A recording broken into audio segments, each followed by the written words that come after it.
Hériad, moderated by Donata Minelli.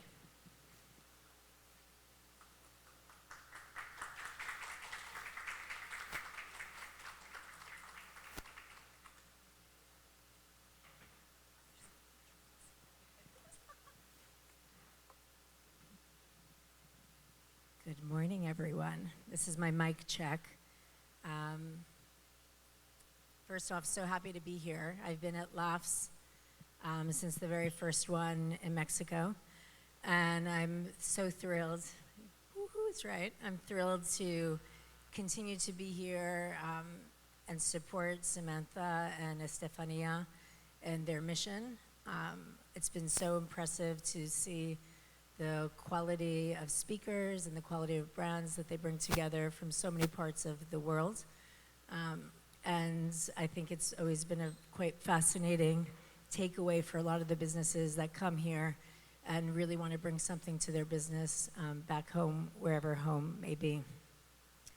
When this conversation about curation and merchandising came up, I thought it was a really fascinating conversation because we talk about strategy so much in our businesses, yet we forget often that the strategy of product is so key in our businesses. We talk about marketing so much and store designs and lots of other components and the staffs that we have, but we don't really talk about how product becomes strategic. And essentially that's a lot of what merchandising is about. And we have these two incredible, successful women who have very strong points of view and how they approach curation as well as merchandising. So I'm really excited to be here with the two of you today and have a dynamic conversation. Laure, I want to start with you. I remember so vividly, like this visceral feeling of the first time I walked into the Webster in South Beach in 2009, 15 years ago, and finding such a joy of discovery in the store, which was already starting to fade from the brick and mortar experience. And the first thing I thought is, who is this woman who is so bold to create this store? And I would love for you to share a little bit about your experience prior to opening the Webster, and really what was your conviction about opening the Webster, your why, essentially. Thank you, Donata. Hello, everyone. So I always say I know nothing about retail. That's not what I do. I am a merchandiser, before and foremost. And that's a very important approach in the business. And I think that's really what made such a huge difference at the time when I opened in Miami. When there was no design district, all of this didn't exist here. But it was, about the product and the curation. And, like the curations of brands, but within the brands, what product to choose and how to mix it together. And in a very, safe haven environment. Like you feel you're at your, best friend's house or your gigantic dream closet where you can remove your shoes and, spend the day in the store. So that's really what, I came here from France for Art Basel in 2006, the Contemporary Art Fair, and at the time, and it was not planned, it was from New York, and I was looking for something to wear. And I couldn't find, there was only Bar Harbor at the time, and even there was all the luxury brands, but the selection was very, very boring and outdated. And I couldn't believe that, I could see all the very sophisticated crowd and all these, collectors and curators and artists, and there was nowhere to have, strong fashion. So that's how it really started. Plus, I like sunshine. I like the heat. I like palm trees and the beach. So that was, and the Art Deco architecture. So that's how it all started. And do you still have that passion and excitement 15 years later, 10 stores more later, you're at 11 stores plus e-commerce. Do you still feel that same initial feeling of why you open the stores when you're in market, when you're in your stores and having that experience? Yes, definitely. And I just moved back to Miami, so I definitely feel the love from Miami, and it's incredible how it, transformed since I first opened. But I think also right now, more than ever, having a place where you feel that, it's so overwhelming what's happening in the fashion world right now. Everybody has access to everything, very quickly, that, like you don't know even where to start. So, going to a place or, where you have your stylist that you have the relationship with, where you know that you're going to discover a new brand or rediscover a brand that you knew but that has changed so much, or the image that you have, is completely different from, the curation that we would have. I think it makes more sense now even than at the time when I first opened, between social media and e-commerce, where when I first opened, it was the headlines where retail is dead. I can tell you retail is not dead, definitely not, but in a different way, in a very personable, like very, it's about the customer service also, it's about the relationship and this sense of discovery, but, guided, a safe haven. Yeah, as I said earlier, very bold direction. Caroline, we've known each other for years. Caroline comes into showrooms, buzzes through, has the sharpest point of view on her eye, and then like bounces out. And for a business that has well over 1,000 brands, from designer through an easier, more democratic price point, yet your marketing and your product point of view is so targeted. I mean, I'm always wildly impressed. Can you talk a little bit about what you actually do when you're buzzing in and out, but also what you're taking back to the team and how you kind of wrap up that point of view when there's so much yet so curated? Buzzing. We're always buzzing. Donata, nice to see you. I'm so excited to be here, my first time in Miami, Laughs Conference. Okay, so it always starts with product. It always starts with the trend. It's really about how the brand curates. I do want to give a big shout out to our buying team, not because they're here, but it actually makes my job really easy, where it's like my job really is to put forward the fashion direction for our company, right? So with that, it's hand in hand with buying team on what we put forward to our customer. So it starts with product, starts with trend, and yeah, so what was the question again? It's your takeaway. Like how are you able to go into so many price points and so many brands and really sharpen that point of view, which Shopbop and you really do quite well. Yeah, so our customer comes to us for trend. It's always trend first and foremost. So with that, we have diverse brands from a high-low mix, from ranging from high price point designers to entry price point designers. So with that, they come to us for style direction. We guide them on what's the newest, what's the latest. We tell brand stories on basically what designers to look out for, why these designers are important to Shopbop, and with that, it's a big storytelling moment at Shopbop with style creation. The customer comes to us to really learn how to edit their wardrobe, what's the newest and latest to buy, how to wear it, how to curate. So on that note of storytelling, let's stay there for a second, because I think it's not just a buzzword, but very important for businesses that do have to communicate in so many different channels, right? You have websites, social media, there's email newsletters, there's in-store experience, pop-up experiences, how your stylists communicate with your consumers. Those are all touch points of the stories. How do you actually communicate that when you come back from market? I mean, Laure, I'll start with you. You're out there with so many brands, with so much product. How do you go back to your team and actually make sure that they understand your vision? Like, what type of communication does that take? Because it's so easy to get lost in translation from what you're seeing and experiencing, and then what that email newsletter or the editorial shoot actually looks like? What is that process?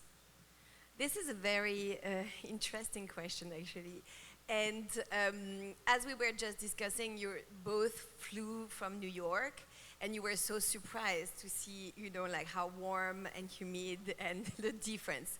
So it's kind of the same, going to the fashion weeks and being in Paris, in New York, in Milan, in London, and then coming to Miami, even though now we see everything, of course, live from our phones. You can't imagine, It's the same as looking at the weather forecast. Once you're here, it's a big difference. So we work a lot. It's a very, very big part of our job with the buying team to come back and train physically, and also with the help of the brands. They come and do trainings in store. But we train our marketing team, we train everybody in the company actually about the buy, about the selection, about our vision, about our take, because this is really, really important to have our own eyes, our own curation, our own way, and why we did that, why we picked that brand, why we picked that top. We go up to the level of the actual pieces, and between the 11 stores and online also the selection is different, but we have a common thread. And then we do one big training to each of our locations physically with our stylists, but also constantly throughout the season we continue to train and explain. And when we produce also our own editorials, our own images, and we train also our e-commerce and our stylists about our vision and about also what we would like to mix together, which is a big part also of what the Webster is about. I mean, that conversation, I feel like I'm sitting with a lot of founders these days, and a lot of times there's this conversation of lost in translation. Like, it takes so much effort. It's so easy because it's natural to be able to imagine that everyone understands your point of view by just looking at it. But the constant, consistent conversation about why and what the messages are is really important to the success. I think sometimes creatives, like both of you, take for granted that people should understand in your company what you're trying to say, but it's like this pounding of that. Yeah, totally relate. And the visual merchandising also goes to that. And even recently, someone told me, but of course we know these two brands, don't go together. And I'm like, no, actually, there's no of course. Because also it's the references, it's, your background, it's the vision, it's all of this combined. But it's a very, very strong point you're making. Yeah, and Caroline, I mean, same question for you. I mean, you're coming back from global markets and have a big season from the time you're seeing things to the time that it's actually out at retail. I mean, you spoke a lot about trends. What's the part of that communication to make sure that they're really understanding, your vision in regards to trends and what's important for Shopbop to reflect to move forward into a new season? Yeah, it's all about communication. We have internal summits that we host every season where it is basically telling the season's trend investments, what I believe in from a very strong fashion point of view, what the buyers really bought into. And we present this to our company to showcase. We present it to marketing, to merchandising, to creative, to PR, and really kind of being thoughtful on how we present it and how it's digestible to our customer. It's approachable, it's fun, it's fashion forward, and it's trend driven. So it is all about internal communication. We really educate our merchandisers, our email marketing team on our site. So as you know, we don't have a physical store. So our store is just the webpage. So we have that one shot of producing amazing content and really showcasing the trend to our customer daily. So our content changes 5 days a week. So again, it's just educating internal Shopboppers on kind of what we are excited about for the future and having them market it out to our loyal customers. Shopboppers, I like that. Shopboppers, yeah. So you're talking about trends a lot, which is interesting because sometimes trends take off and sometimes trends don't take off. What do you do, like visually, I guess, to express new ideas and trends? I mean, besides you wearing them, because I feel like you're always a second ahead of what's about to happen. And maybe that's even part of it, is trying to emulate to your team by physically wearing it. But how do you get so many people on board for new trends? Because it's not as strategic, it's emotional, right? What are some of your tricks for getting people into a new trend? Oh my goodness, some of the tricks is taking them out for a drink or coffee. Just kidding. No, it's really about, again, the trust that that I have with the team, with the buying team. It's really the taking risk. Okay, guys, this was the bestseller last season. Let's update it. Let's try something new. Let's try something outside the box that no other retailer does, because they come to us first for the newest idea, the newest color, the newest print, the newest brands.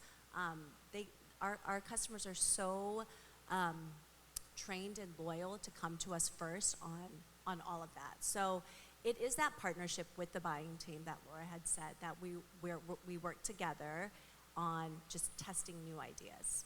Because why not? We want to make it fun. We want the customer to keep coming to us. We want them to keep buying from us. And how much do either of you two, and I'd like to hear from both of you, play into data before your product assortment? So, of course, data is part of business choices that we make. Merchandising and curation has a lot of emotion attached to it. So how much does data pre-market, pre-going into looking at product, contribute to the buy? I'll ask a part two afterwards. So how much does it contribute to the buy? So I would say maybe 50-50, actually. The bigger you get, the more data you have and the more you rely on it. And the good thing also is that it changes every 6 months, as we know, the fashion and the buy. But you have to anticipate 6 months ahead. So data is very important, and I see how different, the sell-throughs or the brands or the looks from one location to another within the United States. But this being said, you need to follow your guts, because, I was saying earlier, it's about, setting the trends also and believing in it. So it's not because it's written, in a chart that this was the bestseller exactly, or, it's about how we feel, what we want. Do we want this or we don't want that, It's really what we have to think about. So it's 50-50. I'm more with my guts, because this is my personality, but I like to have the data backing it up. Well, I think as a founder, that would be normal, that your gut is a big part of the assortment, and probably a love of your job is picking out the product, I would guess. Caroline, so much data being thrown at you. Like I can't imagine how many data points are being shared, which is probably super exciting, because your customer base is so vast. How do you work with that data? I think we're constantly looking at what's the next. So at Shopbop, we're always looking at search, like what is the next? What is our customer searching up? What are the brands that they want us to invest in? What are the trends that they're looking after? So we take that information, we really apply it to fashion team, buying team, even how with the merchandising team, like how can we move, like if they're searching up like burgundy or oxblood, this is an example, but this is something that the customer is wanting. How can we team up with the merchandising team to move all the PDP images up to that search of that storytelling? And so we look at this data, we apply it back to like how can we serve our customer again. again, it's kind of like a 50-50, like Laura said, where it's like the art and the science of it all, where for me, it's really the intuition, right, of like figuring out what is the next and having that gut feeling of, yes, this is going to be major. This starts with a micro trend. It's going to be a major mega trend versus the data, which is just basically bestsellers. The buyers are so well equipped with like what's selling, what's great, but let's update it. Let's give the customer a reason to buy. But I always like to, if something is not a bestseller, and the team is telling me I want to buy it, but the team is like, no, or like they cancel behind my back. I'm actually, I do like the reverse. I'm like, we're gonna make it a bestseller. So, we're gonna, force feed the people with. I mean, at that point, do you start to have sales associates try it on? Like, okay, so force feeding the message that you have. I mean, that's part of the education. Is it, are you trying to do like informal? I always feel like getting sales associates to try something, because then there's like that wow moment. Maybe they haven't seen it on the right person. Totally. And making looks, playing with it also, because otherwise it's going to stay on the rack. If it doesn't look like anything on the rack, there's no appeal. But once they see it, or once we send it to another store, then that's when they wanted it. They get competitive, like, oh, they didn't sell it, but we're going to sell it. We know that this is one of Laure's favorites. Exactly. There's that competition. Carolyn, I want to talk about the search query that you said when you talked about data. I want to talk to the brands in the audience, because I work on the brand side. I'm not a retailer. This point is so vital also for brands who have e-commerce. We would be looking on a weekly basis at search inquiries on our own brand site, both for making sure that things were getting linked up, and we would actually track direct revenue to search inquiries, and also for potential information to give to our merchandising teams, maybe something to look out for, whether it's a product chase or some opportunities. So it's analyzing your search is actually like really important, even for smaller brands. There's a lot of potential to gain revenue and to gain insight for future opportunities.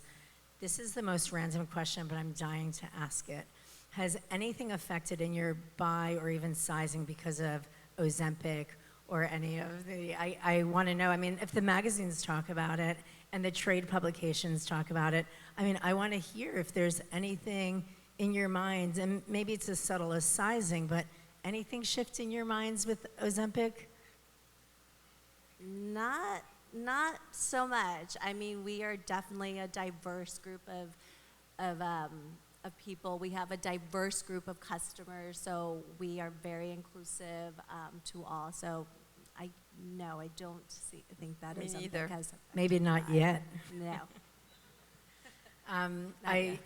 I agree with you on that. I remember when body, breast augmentation and different, body altering things took place. I'm old enough to remember back in those days, and everyone, in the fit rooms with fit models, there was such a worry, how are we going to deal with that? And, it works itself out. And I think with Ozempic, as much as people like to talk about it in the trade publications, I don't really think it's going to be a big effect for a lot of people at this point. But I had to ask because it was a trending conversation.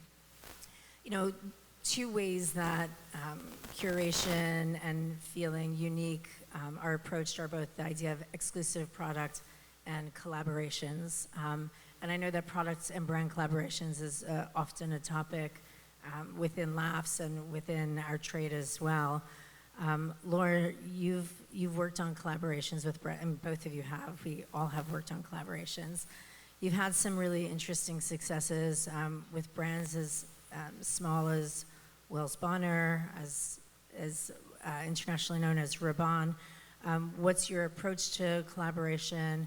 How do you know that it's the right brands for the Webster to collaborate and make sure that it's successful and authentic, I think, is important. So it's 100% authentic because, as I said, I'm a merchandiser before and foremost. So I started my career in the actual creative studios of, the biggest, most established fashion brands, like with Nicolas Ghesquière and Balenciaga or Stefano Pilati at Saint Laurent.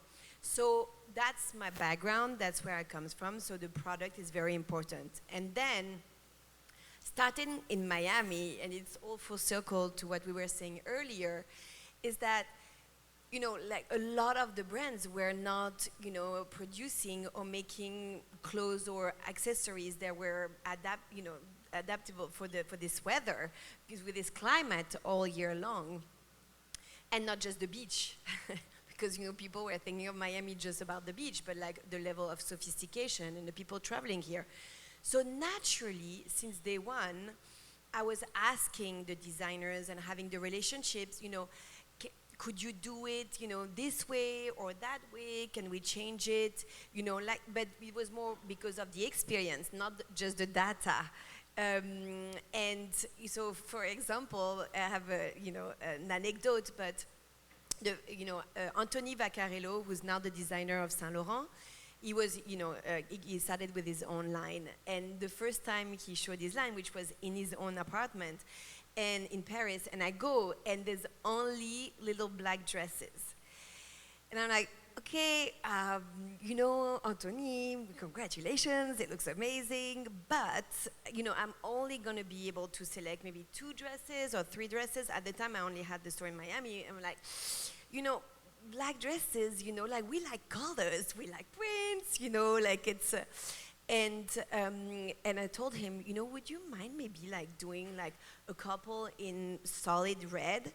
He could have thrown me out, by the window. Like, how can you dare? Easily. Designers don't always like to hear those things. Who does that? Next thing you know, he did it, and it was an exclusive for the Webster. But even more than that, a few months later, it was the Met Ball in New York, and his muse, Anya Rubik, walked, the red carpet in a long red dress. And this, even they was so cute as like crediting, me, in the press and everything, but that's how authentic, these exclusive collaborations are. Yeah, I agree with those moments, and I think a lot of times when retailers like you that have so much to give, not just on the data, but strong intuition. I'm sure a lot of times the designers will look back at what you worked on together and see that if they also bought into it, that it was a bestseller, and you could kind of see that, moving forward.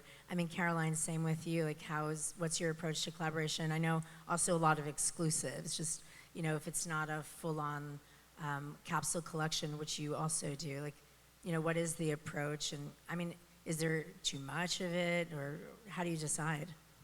I think having collaborations, capsules with brands it really starts with like, how is the state of the business? Okay, so if this brand is doing well, it's a big volume driver, the customer resonates well with it, let's do something. Let's do a capsule with them. Like, let's not just do a capsule just to do it. Let's do something that is meaningful, that's trend driven. So, for example, we just had an amazing capsule that just dropped with Wardrobe New York, Wardrobe NYC. We were in Paris, and with the buying team, it's like, what can we do? This was obviously 8 months ago.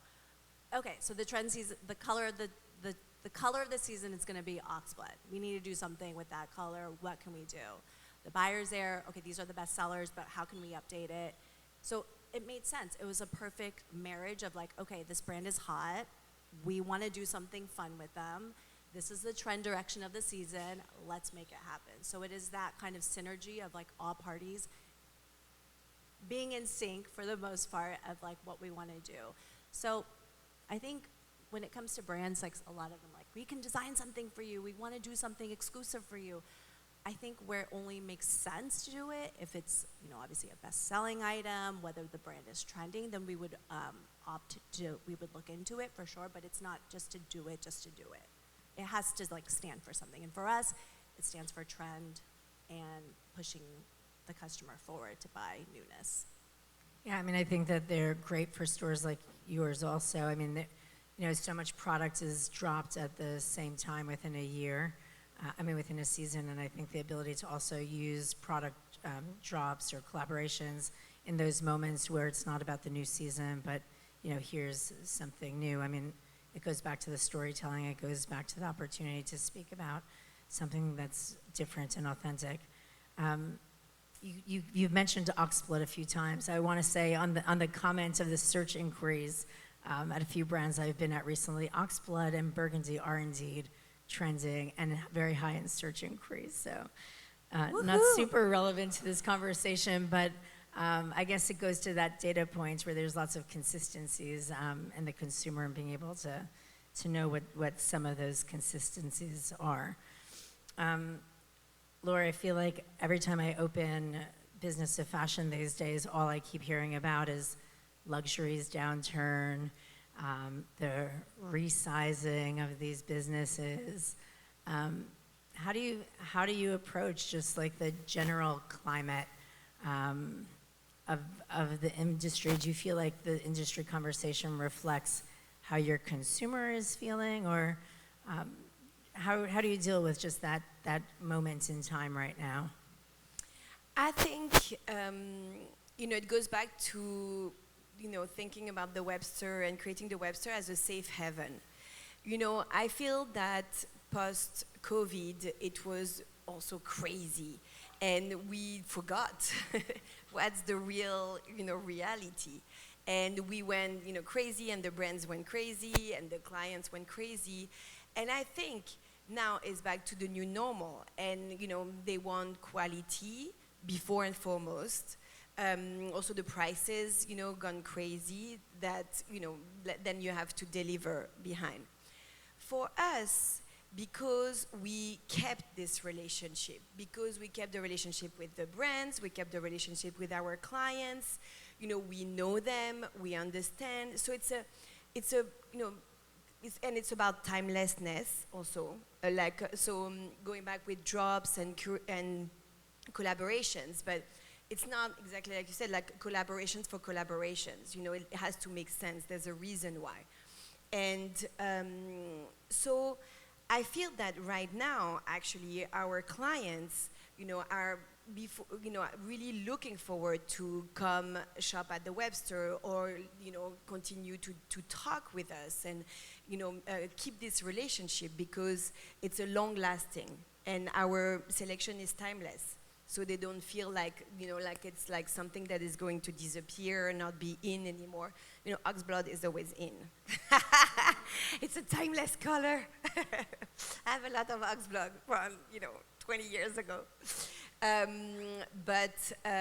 Yes, it's when it makes a difference, actually. And and the brands also were used to not really, know their clients, because relying so much on the power of the brand. And I think it's something, starting from nothing, nobody knew us in Miami. I think we've done the work and we continue to do it, and it makes a difference. Yeah, I think that consistency in your point of view is such an important part of endurance over time, even if there's economic shuffles that happen.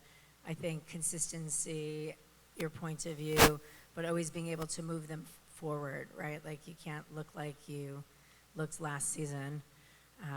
Caroline, similar question. Lots of conversations about digital paid performance not working, it's challenges in just in digital commerce overall. We've seen a few businesses that haven't survived in the past year that were global e-commerce businesses. More power to those who are standing, because it means that there's a customer out there that's still looking online to shop and to be aware of things. But how do you even just deal with like the pressure of that from a business point of view? And again, going back to the opening of this, at the end of the day, we design clothes, we sell clothes. The product is at the core of what all of us really do. How do you keep moving forward when there's that level of pressure? And there's pressure today.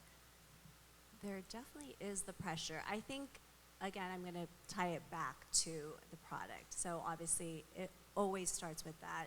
I think my job is really, when times are tough, it's almost like we need to think more outside the box, right? We got to take bigger risks on like the trend items because we have the basics. Obviously, we have the easy tees, we have the denim and all that, but what is that next layer that entices our customer to come back to us instead of another retailer to buy? So that's kind of the challenge that I'm always like, okay, what is the next? What's the new brand that we want to feature?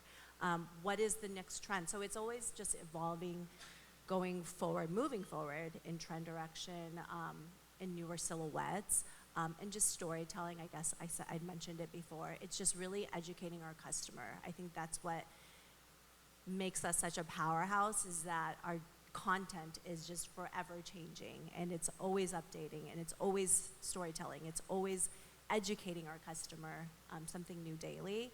So yeah, I think it's just about reinventing the wheel, reinventing trends, moving forward.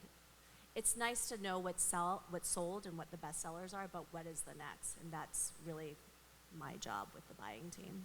Yeah, I really appreciate that you mentioned risk-taking, because I think calculated risk-taking is a really important part of business's success. I mean, it's hard to also surprise and delight a consumer who sees so much, who moves forward so quickly, without being able to take a risk here and there. I think that's what makes, great success stories. I'm looking at the timer, and I want to make sure that there is time for everyone to ask questions. So I'm going to stop there. I mean, my last question was really about what makes you love your job, but I kind of think that as you continue to talk, and even in this last question, it's so clear that the product process and editing and curation is at the heart and love of what you do. And as I said earlier, like, product is at the heart of what our businesses do, and the importance of looking at product strategy is quite key.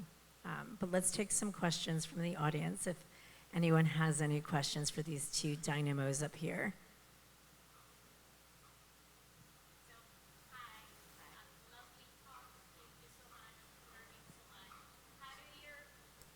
How do your different brands support Asian, Latin American, Black designers that are up and coming or that already have been established?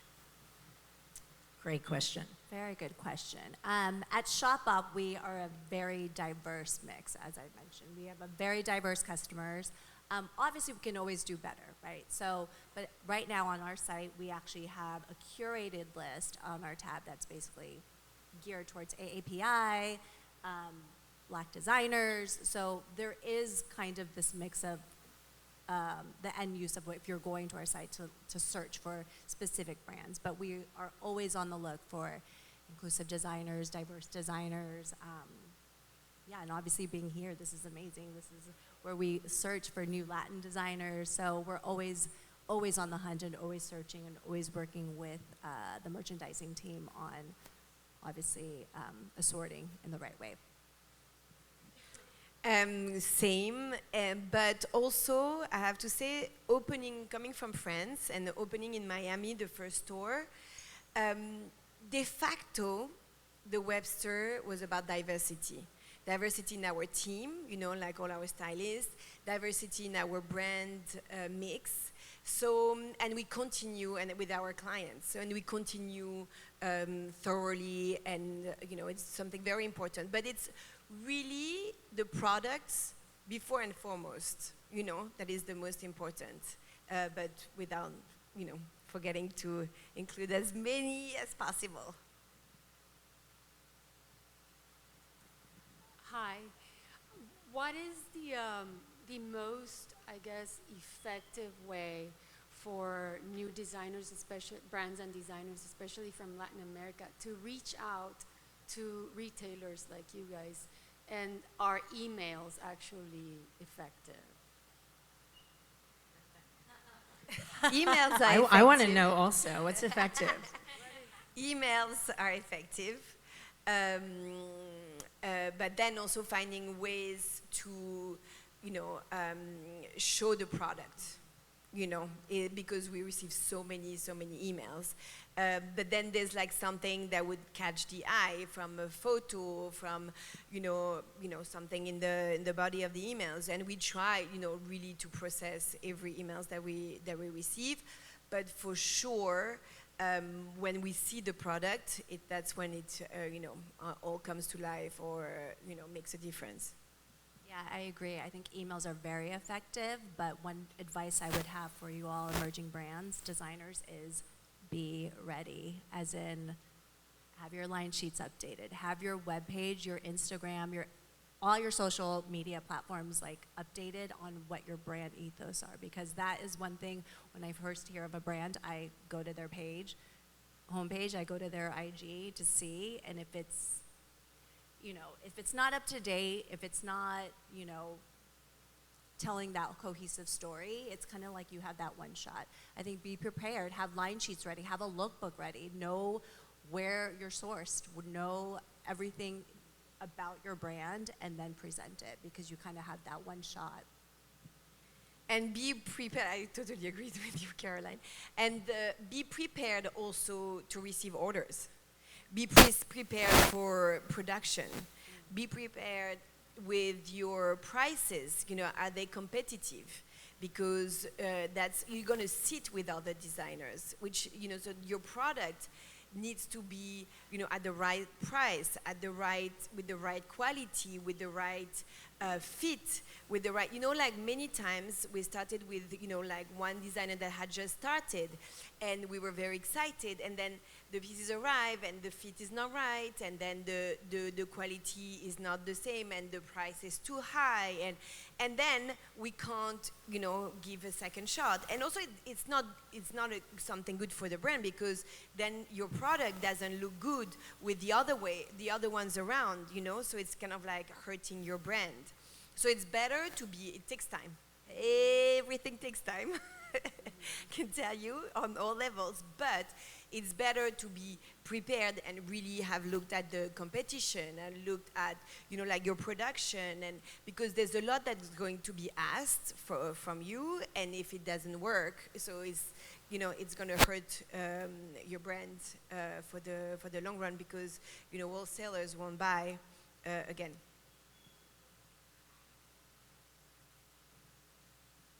Hello, thank you guys so much for being here. My question is around sustainability and how you're seeing that play a role in consumer sales, the data that you're seeing. Is that changing at all? Are customers looking for more sustainable fabrics or brands? And then also how you're dealing with it logistically. I know like inventory management, things like that can be really complicated when you're thinking about sustainability at that scale. So we think about sustainability constantly. So already as a company, we try to really work hard on it. Then in terms of fashion, so we rely on the brands. So and for me, the fact that our selection is timeless already is something in the good direction towards sustainability. I like to always think that, are we going to pass this item to our children, or to like people in our families or friends, if not keeping it for ourselves.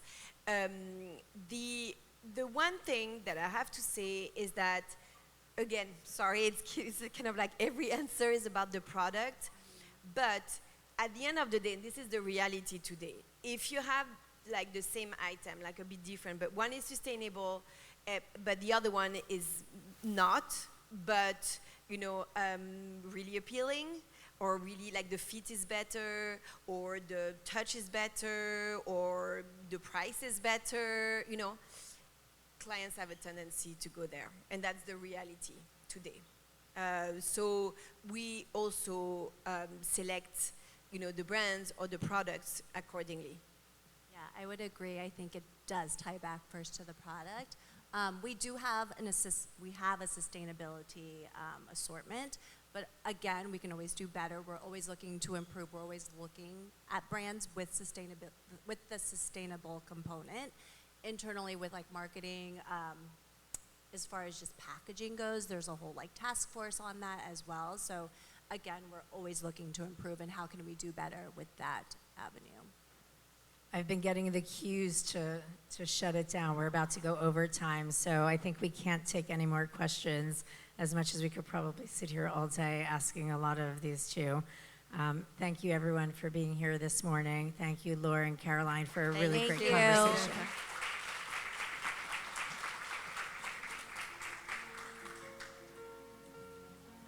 Please do not leave. The next session will start in 1 minute. Thank you.